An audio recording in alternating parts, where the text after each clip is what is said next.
Hello everyone, welcome to my YouTube channel. उम्मीद करता हूँ काफ़ी बेहतर कर रहे होंगे आप लोग। तो आज ये हमारे must do coding question series के एरे टॉपिक का प्रॉब्लम नंबर 37 है। अभी से हम अब वेरिएबल साइज स्लाइडिंग विंडो का प्रॉब्लम देखेंगे। अभी तक हम फिक्स साइज स्लाइडिंग विंडो के प्रॉब्लम्स को देखते हुए आ रहे थे, ठीक है।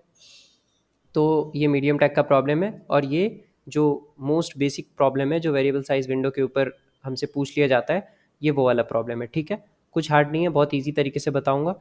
पर मैं आपको रिकमेंड करूंगा कि फिक्स साइज स्लाइडिंग विंडो का जो टेम्पलेट हम फॉलो कर रहे हैं उसको एक बार ज़रूर से देख लो, तो इस क्वेश्चन को समझने में बहुत आसानी होगा, ठीक है।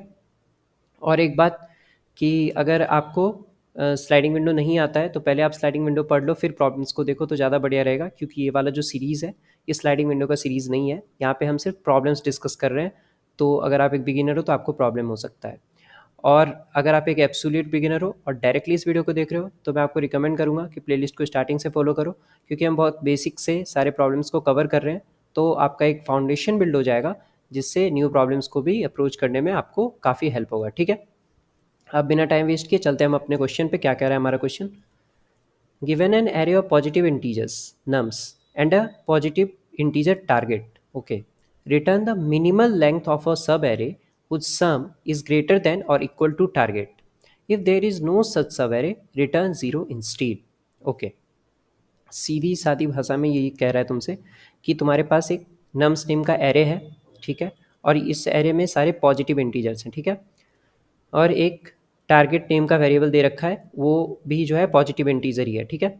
उसके बाद क्या है कि तुम्हें क्या करना है कि सब एरे का मिनिमल लेंथ बताना है। ऐसा सब एरे खोजना है, इसमें से एक ऐसा सब एरे खोजना है जिसका लेंथ मिनिमम हो, और दूसरी उसकी खासियत क्या हो, whose sum is greater than और इक्वल टू टारगेट, ठीक है। उसका जो सम हो वो इस वाले टारगेट के या फिर तो इक्वल हो या फिर इससे ग्रेटर हो।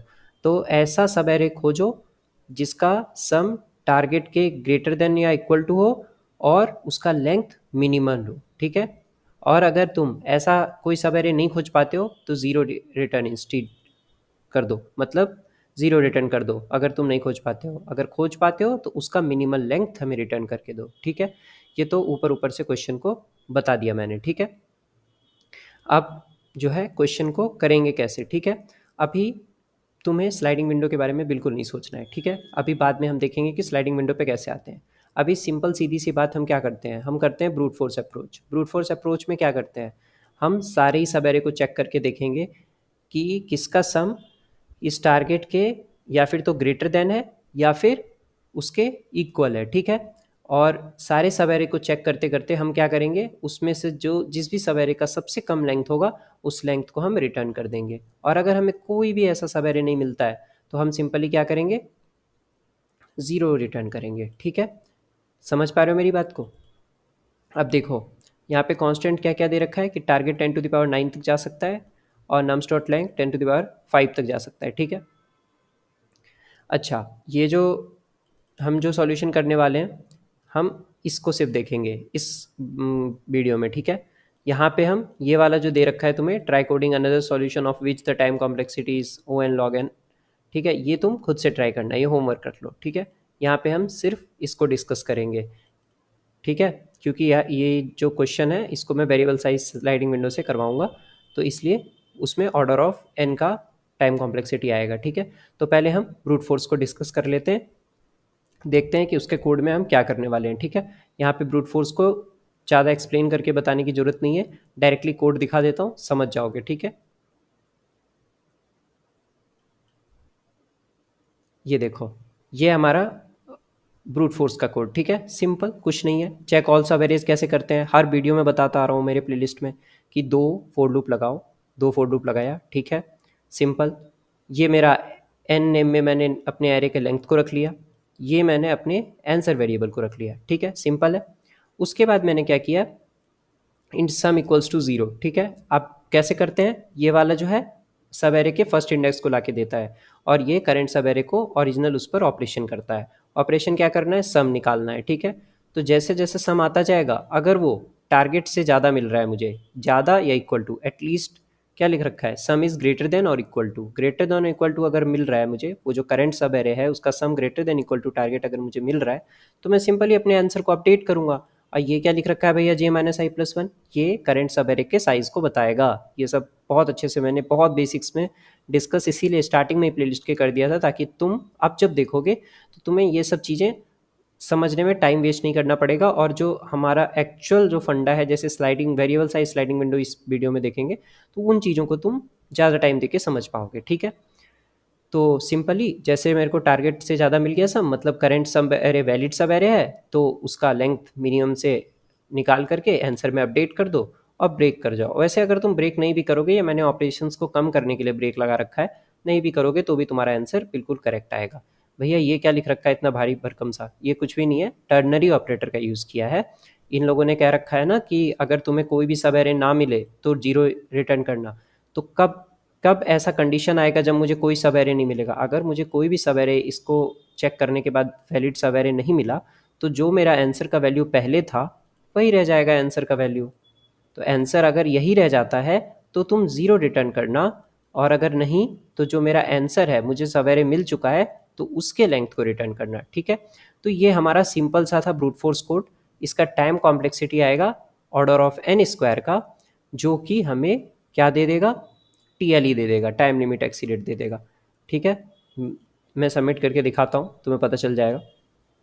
पर अब बार बार ये सबमिट करने की वजह से टाइम वेस्ट होता है, तो नेक्स्ट टाइम से हम सबमिट कर करके नहीं देखेंगे कोड को, मैं तुम अपने से रन करके देख लिया करना। ठीक है, तो ये देखो टाइम लिमिट एक्सीडेड हो रहा है यहाँ पे, तो यही था, ये वाला कोड हमारा ब्रूट फोर्स कोड है। ठीक है, अब अब हमारी बात आएगी कि हम कैसे इस ऑर्डर ऑफ एन स्क्वायर के सॉल्यूशन को इस ब्रूट फोर्स में जो हमने देखा। अच्छा ये कुछ ज़्यादा ही डार्क हो गया, वेट,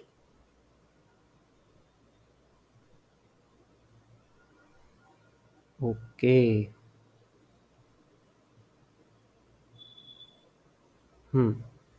ब्रूट फोर्स में जो हमने देखा अभी, इसको लेते हैं, वो क्या देखा, time complexity order of N square हो गया हमारा, और स्पेस कॉम्प्लेक्सिटी तो कुछ यूज़ नहीं किया था, तो ऑर्डर ऑफ वन था। ठीक है, तो इसने हमें क्या दे दिया, टीएलई दे दिया।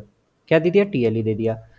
अब मुझे क्या करना है, इसको एलिमिनेट करके कहाँ पे लेके आना है, time complexity order of N पे। इसके लिए मुझे क्या करना पड़ेगा, स्लाइडिंग विंडो लगाएंगे। ठीक है, अच्छा स्लाइडिंग विंडो क्यों लगा रहे हैं भैया, कैसे पता चला? पिछली बार तो आप बताते थे फिक्स साइज़ में कि हमें के साइज़ दे रखा है, तो हम पता कर लेते थे कि फिक्स साइज स्लाइडिंग विंडो के साथ कुछ काम करना पड़ेगा और हमारा काम हो जाएगा। यहाँ पे कैसे पता कर रहे हो?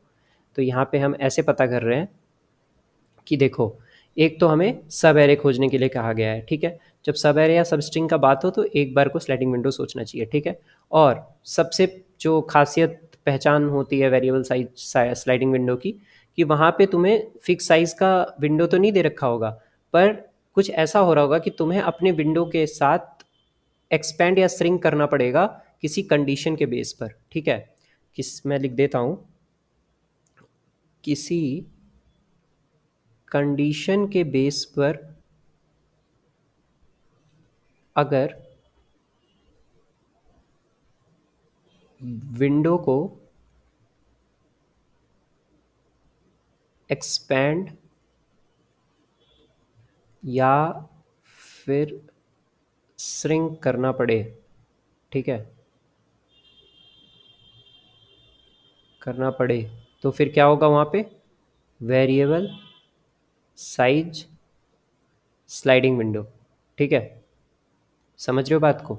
अच्छा, वेरिएबल साइज स्लाइडिंग विंडो लगाएंगे, हाँ ऐसा कुछ दिखेगा। तो भैया यहाँ पर कैसे पता चल रहा है कि एक्सपेंड या फिर श्रिंक करना है? देखो सब एरे से मुझे पता चला कि स्लाइडिंग विंडो को एक बार लगा के देख सकते हैं, विंडो के ऊपर विंडो बना सकते हैं। ठीक है, उसके बाद ये क्या कह रहा है, whose sum is greater than equal to target. ये जो दूसरा वाला कंडीशन दे रखा है ना, इस कंडीशन के बेसिस पर हम अपने विंडो को एक्सपेंड या श्रिंक करेंगे। ठीक है, तो इसकी वजह से हम क्या कर सकते हैं, अब हम यहाँ पे वेरिएबल साइज स्लाइडिंग विंडो आराम से लगा सकते हैं। समझ पा रहे हो मेरी बात को?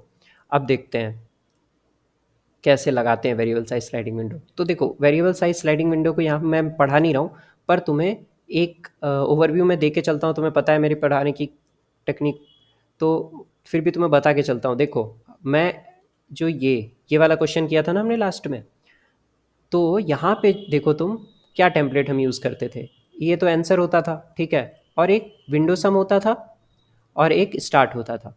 सब कुछ यहाँ भी सेम रहेगा वेरिएबल साइज में, ठीक है। और वहाँ पे हम क्या करते थे, विंडो सम बढ़ाते जाते थे और विंडो को कवर करते जाते थे। और जैसे ही हमारा कंडीशन मैच होता था, विंडो साइज के इक्वल आता था, उसके बाद हम अपने एक्चुअल ऑपरेशन को करते थे। जैसे यहाँ पे एवरेज निकाला, फिर मैक्स से अपडेट कर दिया। उसके बाद ये दोनों क्या होता था, विंडो सम से उसको निकाल देते थे और अपने स्टार्ट पॉइंटर जो हमारा विंडो को पहले इंडेक्स को पॉइंट करता था उसको बढ़ा देते थे। यही तो करते थे। तो यहाँ पर जो ये वाला कंडीशन है ना, ये क्या बता रहा है कि जब मेरा विंडो के साइज का हो जाए, ये फिक्स साइज स्लाइडिंग विंडो में, क्योंकि वहाँ मुझे पता है मेरा कंडीशन क्या है कि विंडो जो है वो के साइज का होना चाहिए, वो वहाँ पे कंडीशन है। पर यहाँ पे जब हम बात करते हैं ना, यहाँ पे जब हम बात करते हैं तो यहाँ पे ये नहीं आता है, इफ नहीं आएगा। यहाँ पे आएगा कि जब तक मेरा सम, जब तक मेरा ये जो यहाँ तुम्हें लिख रखा है इन्होंने, whose sum is greater than equal to target, मतलब जब तक मेरा sum greater than equal to target है तब तक तुम विंडो को श्रिंक करते जाओ, ठीक है। क्योंकि मेरा सम ज़्यादा आ रहा है तो उसको इक्वल पे लेके आओ जितना मिनिमम हो सके, ठीक है। तो इस तरीके से हम बढ़ाते और घटाते हैं। मतलब अब क्या होगा ना, देखो, जैसे कि मान लो ये तुम्हारा विंडो है, 1 2 3 4 5, ठीक है। ये तुम्हारा विंडो है और मान लो मैं तुमको कह रहा हूँ सम जो है वो 7 है, ठीक है। तुम्हें क्या चाहिए, जो सम चाहिए तुम्हें, सब एरे का सम, करंट मतलब विंडो सम जो चाहिए, विंडो सम लिखते हैं ना, विंडो सम जो है वो कैसा होना चाहिए, इसके इस तरीके से चलना चाहिए कि ग्रेटर देन इक्वल टू 7 अगर तुम्हारा आ रहा है तो ठीक आ रहा है। सम ग्रेटर देन, ये टारगेट है हमारा, ये टारगेट सम है, ठीक है। तो ठीक चल रहा है, ठीक है। वरना तुम्हें अपने विंडो को जो है मतलब वो करना है, श्रिंक करते जाना। देखो मैं बताता हूँ कैसे। समझ बोल मतलब वर्ड्स में ना समझ में आओ तो अभी देखो समझ में आ जाएगा तुम्हें। मैं मान के चलता हूँ कि यहाँ, अच्छा वहाँ पे क्या करते थे, जो चलते जाते थे और हमारा विंडो बनता जाता था, यहाँ पे भी वैसे ही सेम टू सेम विंडो बनेगा। तो पहले हमारा विंडो सम जो है 1 हुआ, ठीक है। तो 1 क्या है, ये 7 से कम है, ठीक है। तो फिर ये नेक्स्ट को इंक्लूड करेगा, 2 हो जाएगा, तो ये कितना हो जाएगा 3, फिर भी कम है। फिर ये कितना है 6, 6 आ गया, ये फिर भी कम है, ठीक है। 6 4 10, 10 आया। अब 10 क्या है, ग्रेटर देन इक्वल्स टू 7 है, ठीक है, ग्रेटर देन इक्वल्स टू 7 है।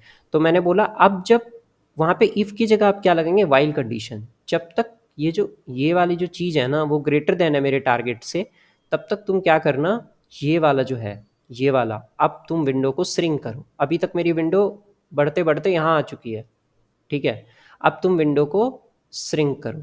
वहाँ पे विंडो को श्रिंक कर वहाँ पे जो विंडो को श्रिंक करते थे हम, कैसे करते थे विंडो को श्रिंक, देखो ये कर रहे हैं ना हम, ऑपरेशन करने के बाद हम विंडो को श्रिंक करते हैं, ठीक है। यहाँ के कोड में देखो, यहाँ भी मिनिमम निकाला और यहाँ भी सेम टू सेम वैसे ही श्रिंक किया हमने, ठीक है, स्टार्ट को आगे बढ़ा करके।